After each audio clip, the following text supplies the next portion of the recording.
एक बार की बात है, सीलमपुर गांव में महेश और उनकी पत्नी बिमला रहा करते थे। उनका एक पुत्र भी था। उसका नाम था गुड्डू। गुड्डू बचपन से ही होशियार था। उनके घर में एक वफादार कुत्ता ब्राउनी भी था।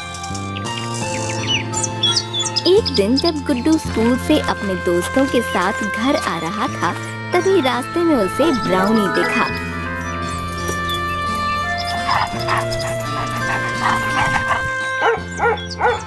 अरे ब्राउनी, तू मुझे लेने आया है क्या? चल मुझे पकड़, देखते हैं कौन जीतता है। आज तो देखना मैं ही जीतूंगा, तू हर बार जीत जाता है। आज ही मैंने समोसे खाए हैं और अब मैं चीते जैसा दौड़ूंगा। जो जीतेगा उसे ये बिस्कुट मिलेगा। दोनों घर की तरफ भागने लगे।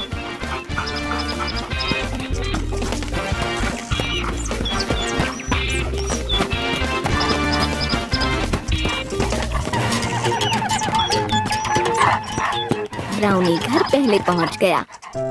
तू फिर से जीत गया और माँ बुला रही है, जल्दी चल। ठीक है, देता हूँ, ये ले, लेकिन हम आधा आधा करेंगे, ठीक है? दोनों ने बिस्कुट खाया। अब घर चल। ब्राउनी उसे खेलने के लिए कोशिश करने लगा। अरे बाबा, खाना तो खाने दे, फिर खेलूंगा तेरे साथ। पहले हम खाना खाएंगे, समझा? भूख के मारे मेरी जान जा रही है। अब जल्दी चल, माँ इंतजार कर रही होगी। गुड्डू जैसे ही अंदर पहुंचा, वहाँ चारपाई पर उसने देखा उसकी बुआ बैठी है। गुड्डू ने जैसे ही अपनी बुआ को देखा, वो चिल्ला कर बोला, बुआ! अरे कितना बड़ा हो गया हमारा बच्चा। मैंने सुना तो बहुत होशियार हो गया है। हाँ, मैं हमेशा फर्स्ट आता हूँ। माँ, मुझे बड़ी भूख लगी है, खाना दो ना, वरना मैं पतला हो जाऊंगा और हवा में उड़ने लगूंगा। दे दो ना प्लीज। भाभी, मुझे भी बड़ी भूख लगी है, पता चला मैं भी उड़ने लगूं। अरे नहीं बहना, तू हवा में नहीं उड़ेगी, देखना। क्यों? क्योंकि उसके लिए तुम्हें पतला होना पड़ेगा और मुझे नहीं लगता कि तुम एक दिन ना खाने से पतली हो जाओगी। भाभी, देखिए ना भैया को। आप भी ना, अभी आई है वो और आप शुरू हो गए। शांत हो जाइए। माँ, खाना। आप सब हाथ धो लीजिए, मैं आपके लिए खाना लगाती हूँ। सबने खाना खाया। गुड्डू ने जल्दी खाना खत्म किया और खेलने चला गया। मैं चला माँ। जल्दी आ जाना, ठीक है? आ जाऊंगा। दोनों बाहर चले गए। शाम को दोनों घर लौटे। बेटा गुड्डू, हमें तुमसे कोई जरूरी बात करनी है। गुड्डू, तुम आगे की पढ़ाई बुआ के साथ रहकर करोगे, शहर के अच्छे विद्यालय में जाओगे। क्या मैं ब्राउनी को भी लेकर जा सकता हूँ? नहीं बेटा, अगर ब्राउनी भी वहाँ गया तो तुम ढंग से पढ़ाई नहीं कर पाओगे, इसलिए वो यहीं रहेगा और तुम छुट्टियों में उससे मिलने आना। तब तुम्हें दिन भर खेलने से कोई नहीं रोकेगा, ठीक है? रात को गुड्डू ब्राउनी के साथ सोया। मेरे भाई पापा कह रहे हैं कि मुझे शहर जाना होगा, पर मैं तुझे छोड़ के नहीं जाना चाहता और माँ पापा को भी छोड़ के नहीं जाना चाहता। लेकिन मैं जब कल चला जाऊंगा तब तू क्या करेगा? सुन, तू मुझे कॉल करेगा, लेकिन तुझे तो फोन करना भी नहीं आता। लेकिन तू माँ को बोल देना, वो तुझसे मेरी बात करा देंगी। तेरा कभी मन करे तो मुझसे मिलने आ जाना, ठीक है? मेरे जाने के बाद तू बाद में कुछ दोस्त बना लेना। तू अकेला अकेला बोर हो जाएगा, मैं भी वहाँ नए दोस्त बना लूंगा। लेकिन तुझे पता है, मुझे सबसे ज्यादा तेरी याद आएगी, क्योंकि तू मेरा भाई है ना। अच्छा सुन, तू मुझे याद करेगा ना? मुझे भूलियो मत। दोस्त बना सकता है तू, बेस्ट फ्रेंड मत बनाइए किसी को, समझा? अगली सुबह जाने से पहले ब्राउनी, ये ले घंटी, इसे पहन के रखियो, ठीक है?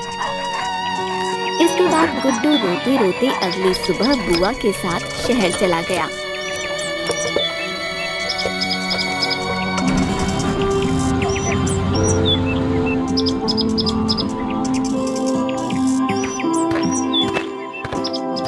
कार्तिक गुड्डू के गले लगा। आज से गुड्डू हमारे साथ ही रहेगा, उसे अपने कमरे में ले जाओ। कुछ दिनों बाद गुड्डू का एडमिशन कार्तिक के स्कूल में हो गया। दोनों बच्चे मन लगाकर पढ़ने लगे।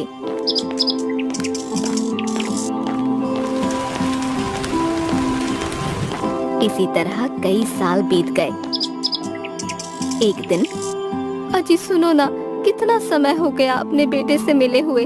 आप उससे कहो ना वो यहाँ आए, हमसे मिल ले। ठीक है रुको, उसे कॉल करता हूँ। हेलो। हाँ जी पिताजी। कैसा है तू?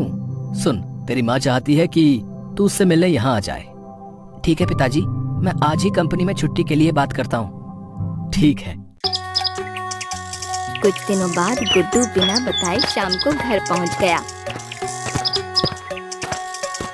माँ। गुड्डू, तूने यहाँ आने से पहले बताया भी नहीं कि तू आ रहा है। बड़ा हो गया मेरा बेटा। गुड्डू ने माँ के पैर छुए, तब तक पापा भी आ गए और फिर पापा के भी पैर छुए। जीता रह बेटा, तूने आने से पहले बताया नहीं, हम तुझे लेने ही आ जाते। अगर बता देता तो आप सभी को सरप्राइज कैसे करता। कितना बड़ा हो गया है मेरा बेटा। चल हाथ मुंह धो ले, मैं तेरे लिए खाना बनाती हूँ। अचानक उनके घर के बाहर से एक बछड़ा जंगल की ओर जा रहा होता है। अरे कोई रोको उसे, अरे जाने मत दो भाई। खाना खाते वक्त गुड्डू अपनी माँ से बोला, लगता है यहाँ पर जंगली जानवरों का ज्यादा ही आतंक फैला हुआ है, तभी तो लोग कितना डर रहे हैं जंगल जाने से। पर जब मैं आया था तो उस तरफ तो कोई जंगल था ही नहीं, तो फिर वो किस जंगल की बात कर रहे हैं? नहीं बेटा, वो सब जानवरों की वजह से नहीं डर रहा, बल्कि उस भूतिया जंगल की वजह से डरा है। वहाँ एक राक्षस रहता है। वो जंगल सुबह गायब हो जाता है और शाम होते ही वापस अपनी जगह पर आ जाता है। माँ, ऐसा भी कभी होता है क्या? एक जंगल ही अपनी जगह से गायब हो जाए? अच्छा ये बताओ, ब्राउनी कहाँ है? तब से दिख नहीं रहा। बेटा बहुत जंगल में चला गया था, हमने बहुत ढूंढा, वो नहीं आया और उसका बहुत इंतजार भी किया। क्या आप सभी ने मुझे क्यों नहीं बताया?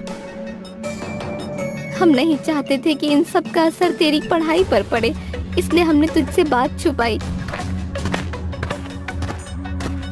इसके बाद गुड्डू लेट गया और सोचने लगा। उसके दिमाग में कई सवाल चल रहे थे। वो दिमाग में सोचता है, ये सब चल क्या रहा है?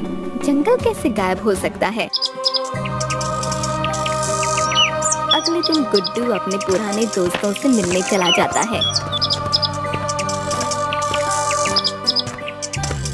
गुड्डू चल रहा होता है, तभी उसे रास्ते में राजीव मिलता है। अरे गुड्डू, तू कैसा है मेरे दोस्त? लगता है तू तो भूल ही गया था कि तेरा एक गांव भी है। नहीं यार, बस पहले पढ़ाई और अब ये जॉब, ये सब छोड़ो। रवि और मनु कहाँ हैं? चल मैं भी उन्हीं के पास ही जा रहा था। दोनों वहाँ पहुँचे। गुड्डू तू देखो भाई, आज कौन आया? बड़ा अच्छा लगा यार तुझे इतने दिनों के बाद देखकर। हाँ यार, बहुत टाइम हो गया था तुम सबसे मिले हुए। अच्छा भाइयों, ये बताओ, सब लोग जंगल से इतना डरते क्यों हैं? अरे भाई क्या बताऊं, तेरे जाने के बाद इस गांव में एक बाबा आया था। वो जंगल में तपस्या कर रहा था। कई सालों तक तपस्या करने के बाद उसके ऊपर मिट्टी की परत जम गई और इस गांव के कुछ आदमियों ने नशे में उस बाबा के ऊपर लाठी मार दी और उस लाठी मारने की वजह से बाबा की तपस्या भंग हो गई और बाबा को चोट भी आ गई। तब से उस बाबा ने इस जंगल को और इस गांव के लोगों को श्राप दे दिया कि अगर इस गांव का कोई भी इंसान जंगल की तरफ जाएगा तो वो कभी भी वापस नहीं आएगा। वो जो लोग वहाँ गए थे वो आज तक वापस नहीं आए और उसके बाद जितने भी लोग जाने अनजाने से गए वो भी कभी वापस नहीं आए। श्राप कभी खत्म नहीं होगा भाई। इसके बाद रवि गुड्डू को श्राप कैसे टूटेगा वो बताता है। ये सुनने के बाद चलो दोस्तों, मैं घर जाता हूँ, माँ भी इंतजार कर रही होगी। इसके बाद गुड्डू वहाँ से चला जाता है और घर जाते वक्त वो गांव के उसी रास्ते पर जाता है जहाँ से जंगल शुरू होता है, लेकिन उसे जंगल नहीं दिखाई देता। इसलिए वो घर लौट आता है और रात होने का इंतजार करता है। रात होते ही वो बिना किसी को बताए जंगल की तरफ चल पड़ता है।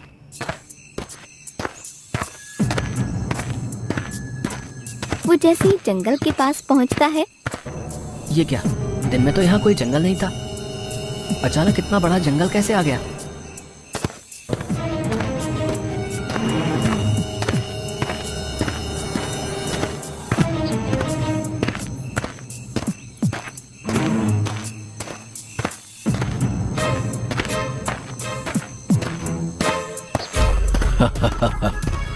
देखो तो कौन आया है। तू यहाँ क्यों आया है? बोल। बस पिछली बार तूने पूछा था ना, इस बार मैं पूछूंगा। नहीं, मैं पूछूंगा। नहीं मैं, नहीं मैं, नहीं मैं। दोनों लड़ने लग जाते हैं। उन दोनों को लड़ता देख गुड्डू चुपचाप आगे बढ़ने लगता है, लेकिन जैसे ही वो आगे बढ़ता है, कहाँ जा रहा है रे तू? बचना चाहता है? अब हम तुझे भी गायब कर देंगे। और तुझे पूरी जिंदगी भर हमारी सेवा करनी पड़ेगी, जैसे कि यहाँ आए बाकी सब हमारी सेवा कर रहे हैं। गुड्डू डर जाता है। गुड्डू अचानक बोला, तुम्हें मुझे ले जाने से पहले मेरे मालिक से पूछना पड़ेगा, समझे? वरना मेरे मालिक तुम सबकी चटनी बनाकर रोटी के साथ खा जाएंगे। लेकिन मैं तुम्हारी उनसे बात करवा सकता हूँ। करवाओ तो, हम भी तो देखें कौन है तुम्हारा मालिक। अपने फोन में एक ऐप खोलता है और उसमें कुछ टाइप करता है और उस फोन से आवाज आती है। क्यों याद किया है मुझे? मालिक, ये दो छोटे भूत मुझे अपनी सेवा करने के लिए ले जा रहे हैं। मैंने तो कह दिया मैं बस आपका सेवक हूँ, तो कहते हैं कि कौन है तेरा, तो मैंने आपसे इनकी बात करवाने की सोची। सुनो अगर मेरे सेवक को कुछ भी किया तो तुम्हें पुलाव बनाकर खा जाऊंगा। तुम जानते नहीं क्या, इस जंगल पर भी अब मेरा राज होने वाला है। बस रजिस्ट्री बाकी बची है। रुको, तुम सबको सबक सिखाता हूँ। उसके बाद फोन से बिजली गिरने और डरावनी आवाजें आने लगी। दोनों भूत आपस में बात करने लगे। सुन, लगता है ये हमसे भी ज्यादा शक्तिशाली है। कहीं ऐसा ना हो इस आदमी के चक्कर में हमें अपनी जान से हाथ धोना पड़े। दोस्त निकल, जल्दी कर भाई, ये नई आफत आ गई अब जंगल में। चलो अच्छा हुआ, इन बेवकूफ भूतों से तो छुटकारा मिला। अब मुझे बाबा के पास जाना होगा। इसके बाद गुड्डू उस पेड़ के पास गया और बोला, हमें माफ कर दो बाबा, आपके साथ उन लोगों ने जो कुछ भी किया उसकी सजा आप बाकी सभी भोले भाले गांव वालों को तो मत दो। मैं आपसे हाथ जोड़कर विनती करता हूँ। अचानक बाबा आ गए। मुझ तक पहुँचना बहुत मुश्किल था, लेकिन तूने अपनी चिंता ना करते हुए अपने गांव वालों के बारे में सोचा। मैं तुम्हारे इस जंगल को शाप मुक्त कर दूंगा। पहले तुम्हें मेरी पहेली का जवाब देना होगा। पूछिए बाबा। जंगल है पर पेड़ नहीं है, नदी है पर झरना नहीं है, गांव है पर घर नहीं है। बताओ ऐसा क्या है? गुड्डू थोड़ी देर सोचता है। बाबा, इस पहेली का उत्तर नक्शा है। बहुत बढ़िया लड़के, बहुत बढ़िया।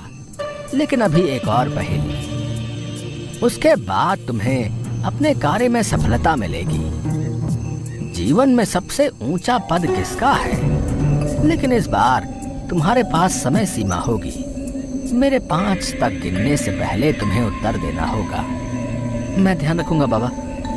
जीवन में सबसे ऊंचा पद किसका है? बहुत सोचने के बाद उसे ध्यान आया।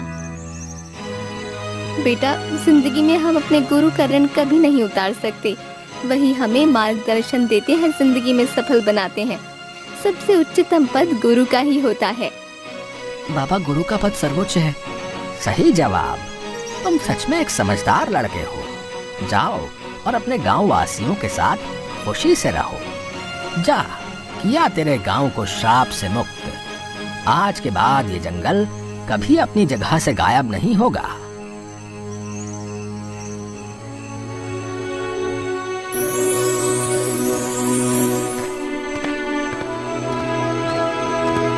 तभी गांव के सभी लोग मशाल लेकर जंगल के बाहर खड़े होते हैं और गुड्डू को देखते ही गुड्डू की माँ विमला, तो वहाँ क्यों गया बेटा? तुझे कुछ हो जाता तो? माँ तू ही बता, अगर मैं नहीं जाता तो ये सब ठीक कैसे होता? कभी ना कभी किसी ना किसी को तो सब खत्म करना ही था ना। तुझे तो खुश होना चाहिए कि तेरे बेटे ने ये सब खत्म कर दिया। हाँ बेटा, मैं बहुत खुश हूँ। लेकिन बेटा, ये सब तुमने किया कैसे? ज्यादा कुछ नहीं, मैंने अपनी कंपनी के लिए एक ऐप बनाया था जिसमें हम कुछ भी टाइप करें तो वो टाइप की गई चीजें अपने आप आवाज में बदल जाती हैं। हम किसी इंसान की आवाज निकाल सकते हैं।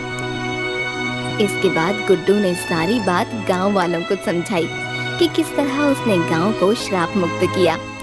तुम्हारी वजह से बेटा हम गांव के इस भयानक श्राप से मुक्त हो गए। हर बार कोई ना कोई वहां चला जाता और अपनी जान से हाथ धो बैठता, लेकिन अब ये हमेशा के लिए खत्म हुआ।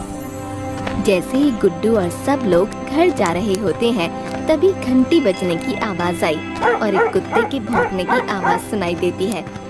सब जैसे ही पीछे मुड़ते हैं, ब्राउनी गुड्डू के सामने से दौड़ता हुआ आता है। ब्राउनी, तू कहाँ चला गया था रे? तू तुझे मेरी याद नहीं आई? आज के बाद अकेले मत जाइए, समझा? तेरे लिए ही मैंने उस जंगल में जाने का फैसला किया था ब्राउनी। अब कभी मुझसे दूर मत जाना। वो दोनों एक दूसरे के गले लगते हैं और गुड्डू रोने लगता है। सच में जानवर भी मोह और प्यार के भूखे होते हैं। हमें हर एक जानवर से प्रेम भाव से पेश आना चाहिए, क्योंकि वो भी हमारे समाज का एक अभिन्न अंग है।